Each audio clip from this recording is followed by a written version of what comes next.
Welcome to the deep dive. This time, it's a deep dive with a twist. A twist. Yeah, we're going back in time to the internet of 2002. 2002. Now that's a blast from the past. Dial-up modems, clunky websites. I kind of miss those days sometimes. Oh, I hear you. But don't worry, we're not actually going back to dial-up. Whew. Good to know. So how are we taking this trip down memory lane? Well, we have a special guide for this journey, a man named Jim Wells. He actually curated a collection of websites back in 2002, sort of a digital time capsule for his 9 children. Wow, 9 children. That's a big family. So he was like an early internet archivist. Exactly. And the best part is, today is Jim's 85th birthday. Happy birthday, Jim. What a way to celebrate, having us explore your digital time capsule. Right. So before we dive in, a little background on Jim. He was born in 1939. Think about that. He's seen the world change in ways most of us can't even imagine. From the pre-internet era to the digital age, that's a lot of change to witness. It is. And in 2002, he decided to preserve a piece of that digital world for his kids. Not just a list of links, though. There's more. Oh, yeah. He also saved offline versions of many sites in a folder he called, and I love this, Things Forgotten. Things forgotten. That's a bit eerie, but also brilliant. Websites can disappear so easily, like they were never there. Exactly. It's like he knew websites could vanish, even back then. And in 2002, preserving websites wasn't easy. Some file names are cut short, images are missing. It was a real effort. A labor of love for his kids. So what kind of things did he deem worthy of remembering? Well, his list is organized into categories. Let's start with military stuff. Military stuff. Makes sense. Early internet, not as much info readily available like today. Right. He's got links to pages about the B-52 bomber, the stealthy F-117A Nighthawk, even the U.S. Navy SEALs official site. Wow, a glimpse into a world most people only saw in movies back then. Exactly. And then there's news from all over, the BBC, USA Today, but also local papers like the Aspen Daily News and the Laredo Morning Times. It's interesting to see that mix of global and local news sources, even back then. A reminder of the internet's early promise to connect us with diverse perspectives. And speaking of diverse perspectives, check out his travel and tourism category. Virtual tours of Italy, a guide to extreme tourism in Siberia, even a site called Infiltration, about going places you're not supposed to. Infiltration.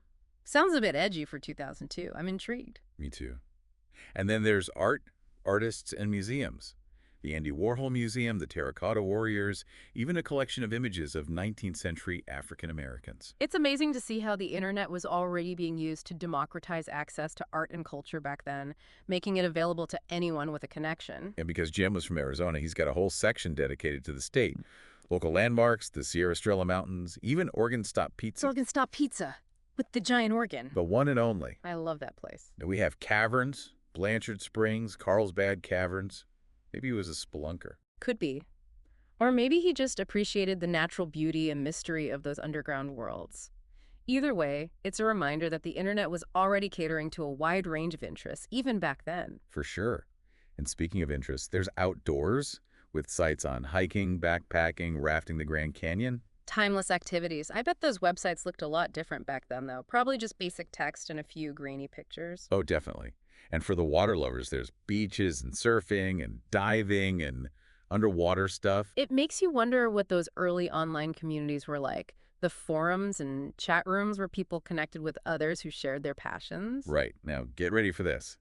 Science, health, and technology. This is where things get really interesting. Oh, yeah.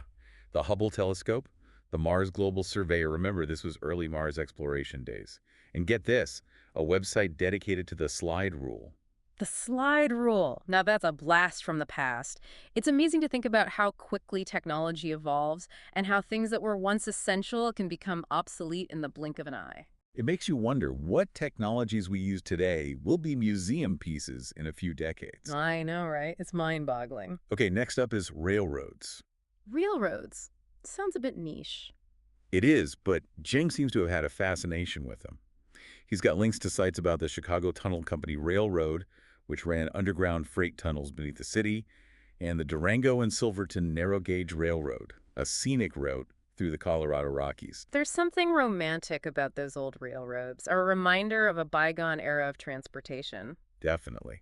And speaking of bygone eras, there's colleges and education. He's got Creighton, Thunderbird, Harvard, even the Chinese University of Hong Kong. It's amazing to think about how the internet was already being seen as a tool for democratizing education back then, making knowledge accessible to people all over the world. Absolutely. Yeah. And then we have the very practical resources category. hmm Online directories, research databases, shipping guides. Things we take for granted now, but they were revolutionary back Oh, then. totally. And of course, no internet time capsule would be complete without buying stuff. The early days of e-commerce. Exactly. Sites like AutoWeb, DealerNet, Homes.com, even the Kelly Blue Book. I can't imagine buying a car without the internet now. I know, right? It's totally changed the game. And then there's a category just for search engines. The gatekeepers of the internet. It's interesting to see which ones were popular back then. You've got Google, of course, but also some names that have faded into obscurity, like Complete Planet, Ditto, Dogpile, and Northern Light. It's like a digital graveyard of search engines. I wonder what Jim's go-to search engine was back then. Maybe he was an early adopter of Google, or maybe he preferred one of those lesser-known engines. We might never know. It's a mystery for the ages. Moving on, we have a real mix of categories. Food, webcams, golf, maps and cartography, a little something for everyone. It's a reminder that the internet was already becoming more than just a tool for work and research. It was also a source of entertainment, a way to connect with hobbies, and a platform for sharing experiences. Absolutely. Then there's government, government agencies, and all things government. The Census Bureau, the National Archives, Congress.org, even the FBI. Sounds like Jim was a civic-minded individual who believed in transparency and government accountability. Definitely. And speaking of accountability, there's a category for national parks and stuff. From Colossal Cave Mountain Park in Arizona to Craters of the Moon National Park in Idaho, Jewel Cave National Monument in South Dakota, and even Stensjövud National Park in Sweden. It seems like Jim had a passion for nature and wanted to share that passion with his children. Absolutely. And next we have history, American and otherwise. This should be good. It is. JFK at the Berlin Wall, the Apollo 11 mission, the Lewis and Clark expedition, the Great Wall of China, the Nuremberg trials, the voyages of James Cook, even the Great Chicago Fire. A real mix of iconic moments and historical events. It's amazing to think about how much historical information is available online now, thanks to the internet. For sure. And then a bit of change of pace, weather. Oh, weather. An eternal fascination. What did Jim have on this one? The National Climatic Data Center, the National Hurricane Center sites that provide real-time information and weather updates. Imagine how much easier it is now to track weather patterns and get forecasts with all the technology and data we have available today. Oh, absolutely. Next up, nature and conservation. Jim seems to have had a real appreciation for the natural world. Definitely. He has the Audubon Society watch list, a site about roadless area conservation, even a website about insects. He was clearly a well-rounded individual with a diverse range of interests. Then we have a category that's all about the internet itself. Internet stuff, information, tools, guides, etc. It's like going meta with the internet, exploring the internet within the internet. Exactly. Links about internet domain names, internet pictures, real-time internet traffic, even real internet surfing, whatever that might be. It sounds very 2002. Totally. And for those with a love for all things that fly and float, there's planes and boats. Let me guess he's got the spruce goose in there. Not quite. More like the National Stearman Fly-In, a site about suicide paraglider, which I'm not sure I want to know more about, and a page about the Ferriby boats, ancient vessels discovered in England. It's a reminder that the internet is a bridge between the past and the present, connecting us with history in ways that were never before possible. Now prepare to be amazed. Satellite pics. This should be good. Back when satellite imagery was new and exciting. He has spot.com, spaceimaging.com, and terraserver.com. Wow, early pioneers in commercial satellite imagery. I remember being blown away by the first time I saw a high-resolution satellite image of my own house. It's amazing to think about how far that technology has come. We use satellite imagery for everything now. Mapping, navigation, environmental monitoring, disaster response. It's become such an integral part of our lives that we hardly even think about it anymore. It's true. Moving on, we have a category for law. The State Bar of Arizona, nolo.com for self-help law, and even a page about international law. Sounds like Jim was a practical man who recognized the importance of having access to legal information. And then there's time. Keeps on ticking, ticking, ticking. Sunrise and sunset calendars, a world clock, the official U.S. time, and even a page about how to set your computer's clock using the Naval Observatory clock. So much of that is built into our devices now. I know, right? It's amazing how much technology has simplified our lives in some ways. Then there's pharmaceuticals. The early days of online healthcare. Exactly. He's got rxlist.com for prescription drug information and Good Neighbor Pharmacy. It's amazing how the internet has transformed healthcare. Online pharmacies, telemedicine, health information websites, it's all at our fingertips now. Okay, buckle up, because we're entering the mystery category. Try me. Oh, I love a good mystery. What kind of treasures are hidden in this category? Well, get ready for this. Alton Towers, Yeah. an amusement park in the UK, the American Moving and Storage Association. Not sure how that one fits in the guide to the highest points in America. And potassium iodide. Potassium iodide, that's a bit random. Is that for health reasons or nuclear fallout preparedness? Who knows? That's the mystery. It's a bit like a digital scavenger hunt. Then we have Best of the Net. Instructions for making bizarre stuff in your kitchen. Blue Mountain greeting cards, the British Bus Archives, carousel merchandise, and even comics.com. Jim really had a wide range of interests. It's like a snapshot of the internet in its early, more eclectic days. And the hits just keep coming. Communication Canada, a virtual exhibition of direct industry, the English version of Mingye.org, Brainy Quotes, the Fed World Information Network, FoundMoney.com, Fun Party Rentals, and even a page about the Deja Google acquisition. It's like a time capsule of internet history. It's amazing to think about how much the internet has changed since then. I know, but there's still so much more to explore in Jim's collection. Well, what are we waiting for? Let's keep digging. Let's do it. It really is like a journey through Jim's mind, isn't it? It is. All these different categories. It's like seeing the world through his eyes back in 2002. Okay, ready for more? Always. Next up, the Lonely Planet website. Remember those travel guides? Of course. They were like the Bible for backpackers and adventurous travelers. I used to spend hours browsing their website, dreaming of far-off places. Me too. It's amazing to think how much travel has changed since then, with online booking platforms and all that. Yeah, but the desire to explore, to experience new cultures, that's timeless. So true. Now this one's interesting. The NOAA website, the National Oceanic and Atmospheric Administration. NOAA, what's that got to do with travel? Well, I was thinking maybe Jim was hoping for a cruise on Noah's Ark, the biblical one. Huh. I think that's a different Noah. But hey, both involve water, right? True enough. Okay, back to the serious stuff.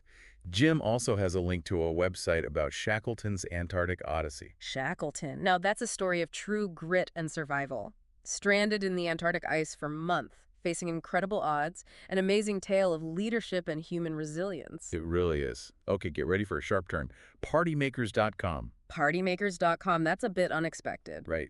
Guess Jim liked to party. Maybe he was planning a big bash for his 9 kids. Could be. From parties to professional development, he also has a link for training and instructional technologies. Ah, the early days of online learning. It's fascinating to see how the internet was already being seen as a tool for education back then. And now, look at how much online learning has exploded. MOOCs, online degree programs, it's incredible. It really is. The internet has truly democratized education. Okay, ready for another curveball? Rent-a-priest.com. Rent-a-priest.com. Now that's a new one. I wonder what kind of services they offered. Counseling, spiritual guidance, maybe even officiating weddings or funerals.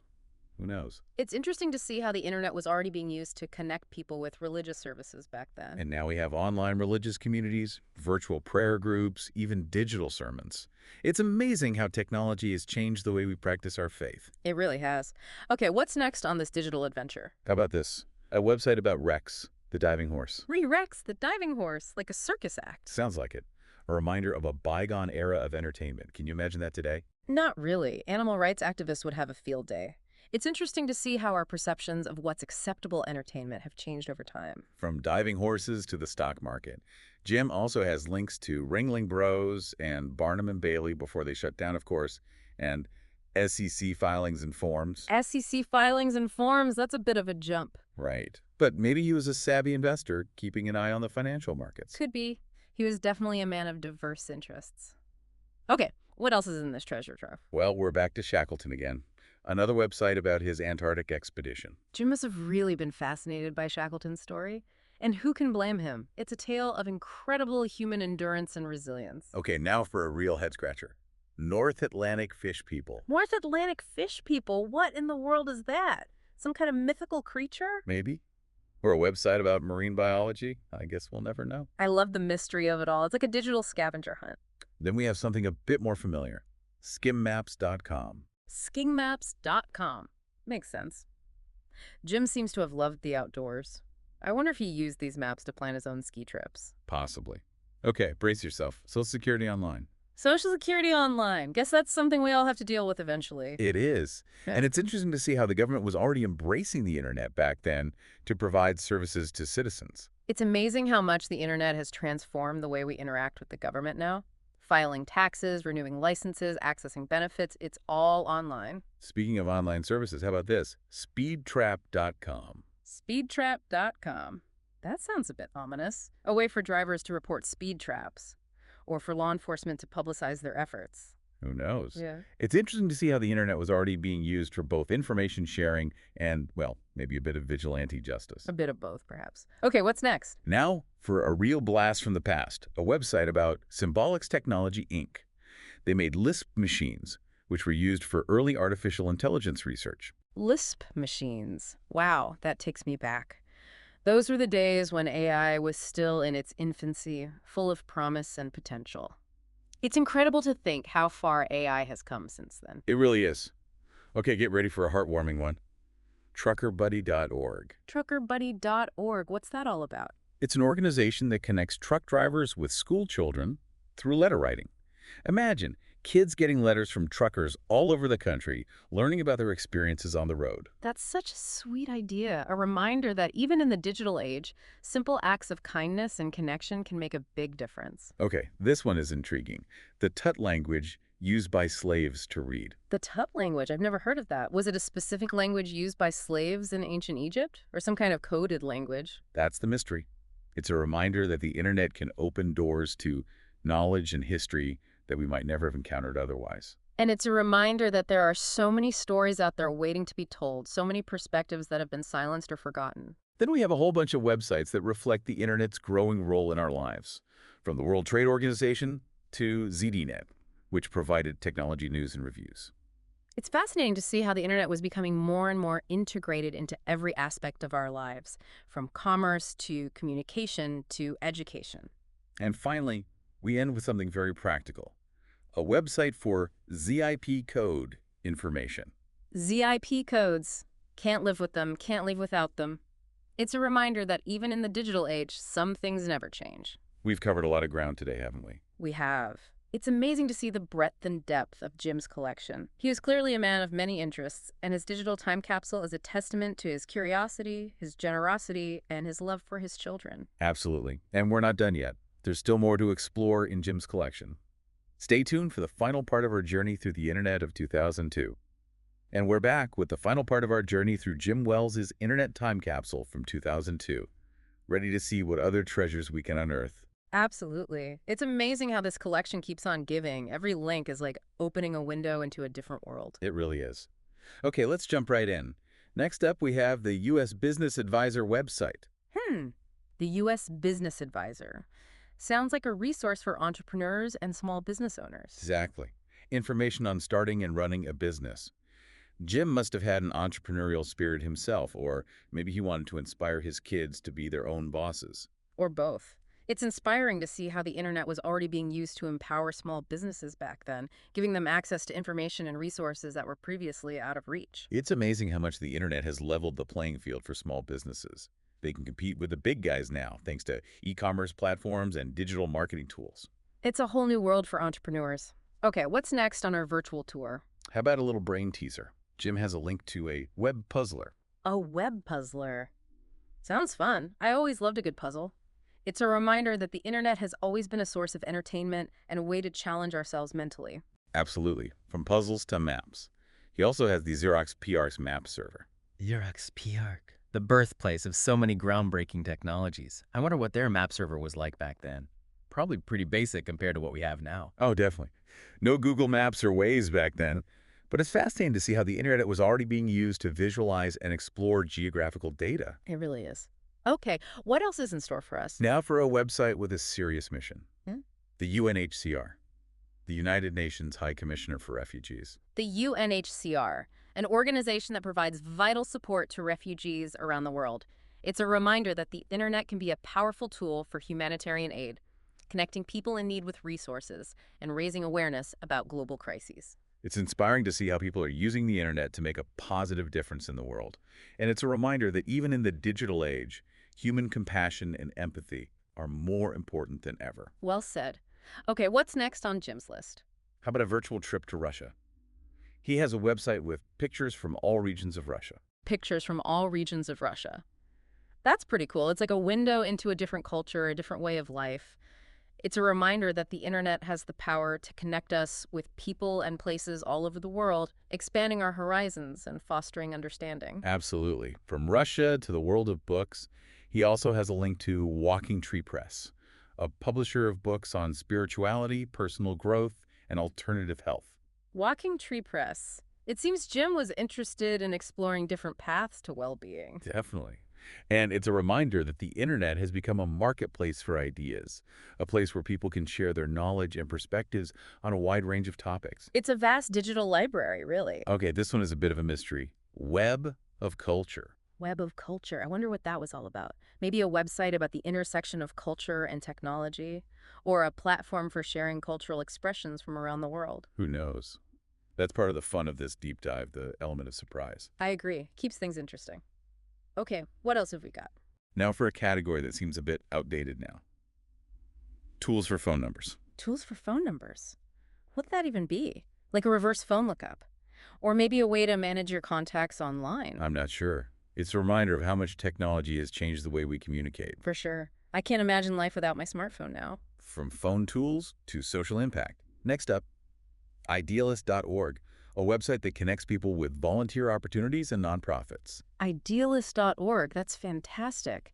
It's a reminder that the internet can be a powerful tool for social change, connecting people with causes they care about and empowering them to make a difference. Absolutely. It's inspiring to see how people are using the internet to create a more just and compassionate world. Okay, back to travel. He also has Moon Handbooks. Moon Handbooks. Those are some of the best travel guides out there. Detailed, informative, and always with a focus on off-the-beaten-path adventures. Sounds right up Jim's alley. Definitely. Okay, ready for a chuckle? He has Microshaft, which I'm pretty sure is a playful jab at Microsoft. Microshaft. Huh. That's great. I love that he had a sense of humor about these big tech companies. Me too. It's a reminder that we shouldn't take things too seriously, even in the digital age. Okay, now for a truly unique website, where'sgeorge.com. Where'sgeorge.com? What's that all about? It's a website that tracks the circulation of dollar bills. Really? That's so quirky and interesting. It's a reminder that the internet can be used for all sorts of unexpected and creative purposes. From dollar bills to the global economy, Jim also has the website for the World Trade Organization. The World Trade Organization, the organization that governs global trade and tries to promote free trade among nations.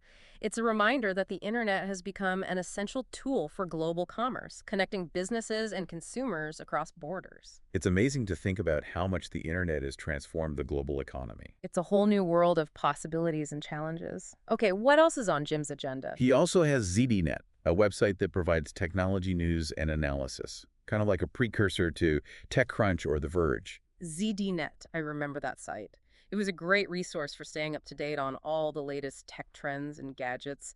The internet has always been at the forefront of innovation, hasn't it? It has. Okay, and finally, we end with something very practical, yet essential.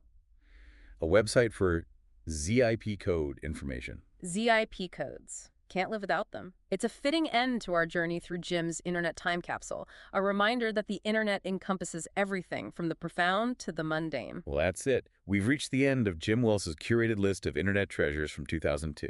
It's been an incredible journey. It's like we've traveled back in time and experienced the internet through Jim's eyes. It's a reminder of how much the internet has evolved, but also how many of the core uses and values have remained the same. Exactly. It's still a place for information, connection, entertainment, commerce, and so much more.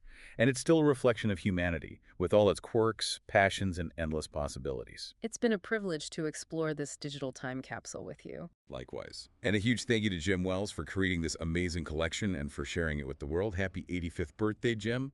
And to our listeners, thank you for joining us on this journey through the internet of 2002. We'll see you next time on The Deep Dive.